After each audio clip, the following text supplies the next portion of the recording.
నమస్తే welcome to live నేను మీ Jagan YS Jaganmohan రెడ్డికి గడ్డు కాలం ఏర్పడింది. అది పార్టీ నుంచి కావచ్చు, ఇంటి నుంచి కావచ్చు, లేదా మిగతా సమస్యల నుంచి కావచ్చు. అయితే జగన్మోహన్ రెడ్డికి వచ్చిన కొత్త కష్టం ఏంటి అంటే దానికన్నా ముందు అసలు కష్టాలు ఇప్పటిదాకా ఏమున్నాయి, ఇప్పుడు రాబోతున్న కొత్త కష్టం ఏంటి అనేది మనం చూద్దాం. వాస్తవానికి 2019లో 151 సీట్లు గెలుచుకున్నటువంటి ఒక వైఎస్ జగన్మోహన్ రెడ్డి ఆ తర్వాత తను చేస్తున్నటువంటి యొక్క అక్రమాలు కావచ్చు, అవినీతి కావచ్చు, ఇవన్నీ కూడా చూసిన ప్రజలందరూ కూడా 2024 సార్వత్రిక ఎన్నికల్లో 151 స్థానాల నుంచి 11 స్థానాలకు పడిపోయేలా చేశారు ప్రజలు. అయితే వాళ్ళు వైసీపీ పార్టీని ఎక్కడ ఉంచాలో అక్కడ ఉంచారని చెప్పుకోవాలి.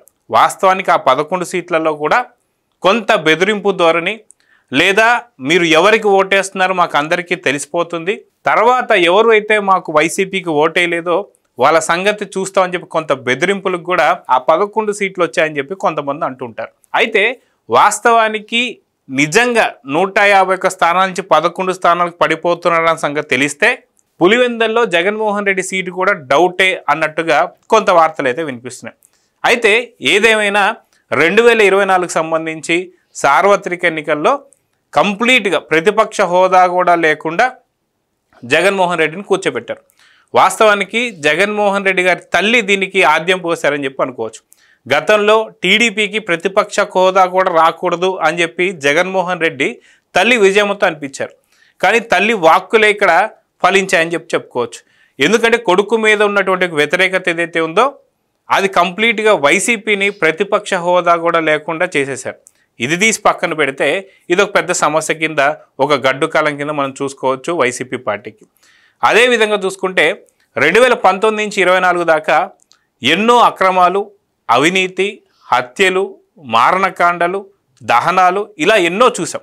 వీటన్నిటికీ కూడా ఇప్పుడు ఒక్కొక్కటిగా కేసుల రూపంలో కల్తీ మద్యం కావచ్చు, కల్తీ నెయ్యి విషయం కావచ్చు, తిరుమలకు సంబంధించి, అదేవిధంగా తిరుమలకు సంబంధించినటువంటి పరకామణి కేసు కావచ్చు, అదేవిధంగా అడవి భూములకు సంబంధించినటువంటి ఆక్రమణలు కావచ్చు, అదేవిధంగా భూ సేకరణలు కావచ్చు, దాడులు కావచ్చు, ఇవన్నీ ఒక్కొక్కటిగా బయటపడి కేసుల మీద కేసులు ఇప్పుడు వైసీపీని వెంటాడుతున్నాయి. ఆఖరికి అధినేత జగన్మోహన్ రెడ్డిని కూడా వదిలిపెట్టలేదని చెప్పి చెప్పుకోవాలి. అది కల్తీ మద్యం కేసులో అంతిమ లబ్ధిదారుడు ఎవరు అనే దానిపైన ఇప్పుడు జగన్మోహన్ రెడ్డి గారు విచారణకి హాజరు కాబోతున్నారంటే అతి తొందరలో అవ్వక తప్పదని చెప్పి అర్థమవుతుంది. అదేవిధంగా చూసుకుంటే ఇదొక రకమైనటువంటి యొక్క గడ్డు కాలం అని చెప్పేసి అనుకోవచ్చు. అయితే ఇలాంటి విషయంలో పార్టీకి సంబంధించినటువంటి యొక్క ముఖ్యులు ఎవరైతే ఉంటారో వారు ఎంతవరకు అండగా ఉన్నారు అంటే, వాస్తవానికి వైసీపీ పార్టీ ఎలా ఆవిర్భవించిందంటే అందరికీ తెలిసిందే. ఎప్పుడైతే 2009లో వైఎస్ రాజశేఖర రెడ్డి గారి మరణం తర్వాత, అక్కడ మరణించిన తర్వాత రాజశేఖర రెడ్డి గారి యొక్క భౌతిక దేహం ముందే సంతకాలు సేకరణ చేసి సీఎం అవ్వాలని చెప్పేసి అనుకున్నాడు వైఎస్ జగన్మోహన్ రెడ్డి అనే సంగతి అందరికీ తెలిసిందే. కానీ సోనియా గాంధీ ఒప్పుకోకపోవడంతో తర్వాత వేరెవరో పెట్టినటువంటి ఒక పార్టీని లాక్కొని అదే పార్టీని ఇప్పుడు వైసీపీగా తను చేస్తున్నాడు, అందరికీ తెలిసిందే. ఇప్పుడు ఆ పార్టీని స్థాపించినటువంటి వ్యక్తిని కూడా కంప్లీట్గా తను సస్పెండ్ చేసి పక్కన పెట్టిన సంగతి కూడా తెలిసిందే. అయితే ఇప్పుడు ఆ పార్టీకి సంబంధించి పార్టీ ఆవిర్భావంలో ఉన్నటువంటి ప్రముఖులు ఎవరైతే ఉన్నారో, బాలినేని శ్రీనివాసరావు గారు కావచ్చు, అదేవిధంగా విజయసాయి రెడ్డి గారు కావచ్చు, ఇలా ఎంతోమంది ప్రముఖులు ఎవరైతే ఉన్నారో, ఆఖరికి మేకపాటి సంబంధించి కూడా ముఖ్యులు ఎవరైతే ఉన్నారో వారు కూడా మొన్న మధ్య జగన్మోహన్ రెడ్డి గారిని కొంత హితబోధన చేసిన వ్యాఖ్యలు కూడా మనం చూసాం. ఇప్పుడు ఆవిర్భావంలో ఉన్నటువంటి యొక్క ఎవరైతే పెద్దలు ముఖ్యులు ఉన్నారో వాళ్ళు కూడా లేరు. అంటే దిశానిర్దేశం చేస్తానికి కూడా ఎవరు లేరు. అప్పట్లో మా దిశానిర్దేశంలోనే పార్టీ నడవబోతుంది అనుకున్నటువంటి ప్రముఖులు జగన్మోహన్ రెడ్డి ఎవరి మాట వినడు, ఇతను సీతయ్య కన్నా 2 ఆకులు ఎక్కువ చదివాడు అనుకొని జగన్మోహన్ రెడ్డిని ఎక్కడ ఉంచాలో, లేదా జగన్మోహన్ రెడ్డి నుంచి ఎంత దూరం వెళ్ళాలో అంత దూరం వెళ్ళిపోయారు. అయితే మనసు విరిగిపోయిందని చెప్పేసి అనుకోవచ్చు ఆ పెద్దలకి.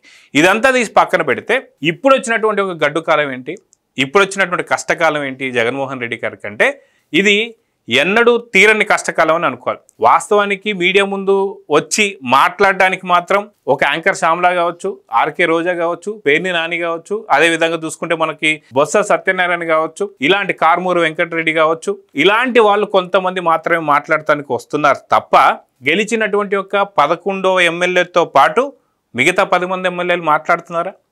లేదు. సో ఖచ్చితంగా పార్టీ మారాలని చూస్తున్నారు. వీళ్ళే కాకుండా పార్టీ ప్రముఖులు ఎప్పుడైతే ఈ వైసీపీ పార్టీ ఆవిర్భవించేటప్పుడు ఉన్నటువంటి ఒక ప్రముఖులు, ముఖ్యులు, పెద్దలు వాళ్ళు ఎవరైనా ఉన్నారా అంటే ఖచ్చితంగా మీకు తెలిసిందేగా, ఎవరూ లేరు. సో రానున్నటువంటి కాలంలో ఎవరెవరు ఉంటారో కూడా తెలియని పరిస్థితి. ఓ పక్క ఎమ్మెల్యేలుగా కొంతమంది రాజీనామా చేస్తుంటే కూడా ఉన్నది 10 మందిని కూడా పోగొట్టుకోకూడదని చెప్పి వాళ్ళకి నయానో భయానో భయపెట్టో బామాలో వాళ్ళని ఖచ్చితంగా ఆపుకున్నటువంటి ఒక శక్తి మాత్రం జగన్మోహన్ రెడ్డి గారిలో ఉంది. కానీ అది పూర్తి స్థాయి కాలంలో అది ఖచ్చితంగా కొనసాగిన సంగతి తెలుస్తుంది. అదేవిధంగా చూసుకుంటే ఎమ్మెల్సీలు కావచ్చు, ఎంపీలు కావచ్చు, ఇలాంటి వాళ్ళందరూ కూడా పార్టీ నుంచి బయటకు వచ్చి పక్క పార్టీలోకి జాయిన్ అవ్వడం మనం చూస్తూ వస్తున్నాం. మరి కొంతమంది పార్టీ మారాలనుకున్నా ఏ పార్టీ కనీసం సీటు కూడా కల్పించలేకపోతుంది కాబట్టి వాళ్ళు ఎక్కడికి కూడా వెళ్ళే పరిస్థితి లేదు. ఈ విధంగా చూసుకుంటూ వెళ్తే జగన్మోహన్ రెడ్డి గారికి వచ్చినటువంటి కొత్త కష్టం ఏంటి అంటే, ఎవరినైతే నమ్ముకున్నటువంటి ఒక జగన్మోహన్ రెడ్డి ఇప్పుడు వారే జగన్మోహన్ రెడ్డికి గోతులు తవ్వుతున్నారా? వాస్తవానికి టీడీపీలో మీరు నాటిన మొక్కసారి సైబరాబాద్లో అని చెప్పేసి అన్నటువంటి విడుదల రజని ఇప్పుడు చిలకలూరుపేటకు సంబంధించినటువంటి సీట్ ఇస్తే తప్ప నేను పార్టీలో ఉండనని చెప్పేసి అంటుంది. అదేవిధంగా సురేష్ ఎర్రండపాలెం సీట్ ఇస్తే తప్ప నేను పార్టీలో ఉండనని చెప్పి మొండికేస్తున్నారు. అదేవిధంగా ఎంతోమంది సీనియర్ నాయకులు ఎవరైతే ఉన్నారో, మంత్రి పొజిషన్స్ అనుభవించిన వాళ్ళు ఎవరైతే ఉన్నారో వారందరూ కూడా జగన్మోహన్ రెడ్డి గారికి సంబంధించినటువంటి ఒక ఆలోచనలు కావచ్చు, ఆయన తీసుకుంటున్నటువంటి ఒక డెసిషన్స్ కావచ్చు, వారెవరు కూడా జగన్మోహన్ రెడ్డికి ఇంచిత్తు విలువ కూడా ఇవ్వడం లేదని చెప్పుకోవచ్చు. విలువలు విశ్వసనీయతలు అని మాట్లాడుతున్నటువంటి వైఎస్ జగన్మోహన్ రెడ్డి గారు తన ఆత్మైనటువంటి యొక్క విజయసాయిరెడ్డి గారిని కోల్పోయినప్పుడే పార్టీ కంప్లీట్గా భూస్థాపితం అయిపోయిందని చెప్పుకోవాలి. అదేవిధంగా పార్టీకి సకల శాఖ మంత్రిగా ఉన్నటువంటి ఒక సజ్జల రామకృష్ణారెడ్డి గారు ఆయన కూడా కేసుల్లోకి వెళ్ళడం, తన కుమారుడు సజ్జల భార్గవరెడ్డి కేసులు ఎదుర్కోవడం, అదిగాక 151 సీట్ల నుంచి కంప్లీట్గా 11 స్థానానికి పడిపోవడానికి 2019 నుంచి 24 వరకు కూడా సకల శాఖ మంత్రిగా ఉంటూ అన్ని శాఖల్లో దాచుకోనేటువంటి స్కీమ్ పెట్టినందుకు ఖచ్చితంగా సజ్జల రామకృష్ణారెడ్డి 11 స్థానాలకు పరిమితం అవడానికి ముఖ్య కారకులు అని చెప్పేసి వైసీపీ నేతలు కావచ్చు, కార్యకర్తలు కావచ్చు ఘంటాపదంగా చెప్తున్నా సరే జగన్మోహన్ రెడ్డి గారు వినడం లేదు. కాబట్టి సజ్జల రామకృష్ణారెడ్డి వల్ల కూడా ఖచ్చితంగా అతఃపాతాలానికి తనకు తానే తొక్కేస్తున్నాడు పార్టీని అని చెప్పేసి అనుకోవచ్చు. అదే కాకుండా వైఎస్ జగన్మోహన్ రెడ్డి గారు ఖచ్చితంగా ఏదో ఒక కేసులో జైలుకి వెళ్తారు. ఖచ్చితంగా జైలుకి వెళ్తే మేము లేమా అంటే పార్టీని మేము పగ్గాల్లో తీసుకోబోతున్నాం అని చెప్పేసి తాను చాలా మంచి చక్కటి సందేశాలు ఇస్తున్నాడు వైఎస్ జగన్మోహన్ రెడ్డి గారికి. ఈ విధంగా చూసుకుంటూ వెళ్తుంటే ఇప్పుడున్నటువంటి కష్టకాలం ఏదైతే ఉందో దీంట్లో సజ్జల రామకృష్ణారెడ్డి గారు ఎందుకు ఇంకా ఇన్వాల్వ్ అవ్వడం లేదు? వాస్తవానికి విడుదల రజని గారికి ఎంతో దండగా ఉన్నటువంటి ఒక సజ్జల రామకృష్ణారెడ్డి గారు ఈరోజు ఎందుకని కాంప్రమైజ్ చేయలేకపోతున్నారు? అదేవిధంగా సురేష్ గారు కావచ్చు, మిగతా సకల శాఖ మంత్రిగా ఉంటూ అసలు వైఎస్ జగన్మోహన్ రెడ్డి గారిని కలవాల్సిన అవసరం లేదు, ఏదున్నా సరే నన్ను కలిస్తే చాలు అని చెప్పి 2019-24 దాకా అన్న సజ్జల రామకృష్ణారెడ్డి గారు ఈరోజు పార్టీని ఎందుకని గాలికి వదిలేశారు? పార్టీ ఒకవేళ జగన్మోహన్ రెడ్డి గారు ఏదో ఒక కేసులో జైలుకి వెళ్తే అంటే జైలుకు పంపించాలి అనేటువంటి ఒక ఆలోచన కూడా ఖచ్చితంగా సజ్జల రామకృష్ణారెడ్డి గారికి ఉందేమో అని చెప్పి అనిపిస్తుంది. ఎందుకంటే తండ్రి పోతే పార్టీని పగ్గాల్లోకి తీసుకున్నాడు. అదేవిధంగా జగన్మోహన్ రెడ్డి గారు జైలుకి వెళ్తే పార్టీని పగ్గాల్లోకి తీసుకోవడానికి సజ్జల రామకృష్ణారెడ్డి రెడీగా ఉన్నారా? అందుకే ఇంత పూర్తిగా పార్టీ ముక్కలవుతున్నా సరే సకల శాఖ మంత్రి గారు ఎందుకని స్పందించడం లేదని చెప్పేసి ఇప్పుడు కొంత చర్చ అయితే నడుస్తూ వస్తుంది. మొత్తానికి వైఎస్ జగన్మోహన్ రెడ్డి గారికి కష్టకాలం ఏదైతే ఉందో అది విపరీతమైనటువంటి ఒక కష్టకాలం కింద మారబోతుంది. పార్టీ నిజంగా 2029 సార్వత్రిక ఎన్నికల దాకా ఉంటుందా అంటే ఖచ్చితంగా మరో 3 నుంచి 4 నెలల్లో పార్టీ పూర్తిగా విచ్ఛిన్నం కాబోతుంది. ఎందుకంటే జగన్మోహన్ రెడ్డి గారి వల్ల పార్టీ మళ్ళీ బలోపేతం అవుతుందని చెప్పేసి కూడా ఎక్కడ కూడా నమ్మకాలు లేవని చెప్పేసి వైసీపీ నేతలు కొంతమంది చెప్తున్నారు. ఎందుకంటే ప్రజలకు మంచి చేస్తాను, లేదా ప్రజలకు సంబంధించి అభివృద్ధిలో నేను తోడ్పడతాను, లేదా ప్రజల సమస్యలపై నేను పోరాడతాను అంటే మటుకు ఖచ్చితంగా ఎవరో ఒకళ్ళు అండగా ఉంటారు. కానీ రప్ప అంటాను, గంగమ్మ జాతర ప్రతి ఒక్కరికి, రేపు రాబోతున్నటువంటి టైంలో కార్యకర్తలకు సంబంధించి నేను అన్నీ చూసుకుంటాను, మిగతా 7 సముద్రాలు దాటున్నా సరే లాక్కొస్తాను, అందరి గుడ్డలు ఇప్పటి తీస్తాను అని చెప్పేసి అంటే అధినేతను ఎవరన్నా నమ్ముతారా?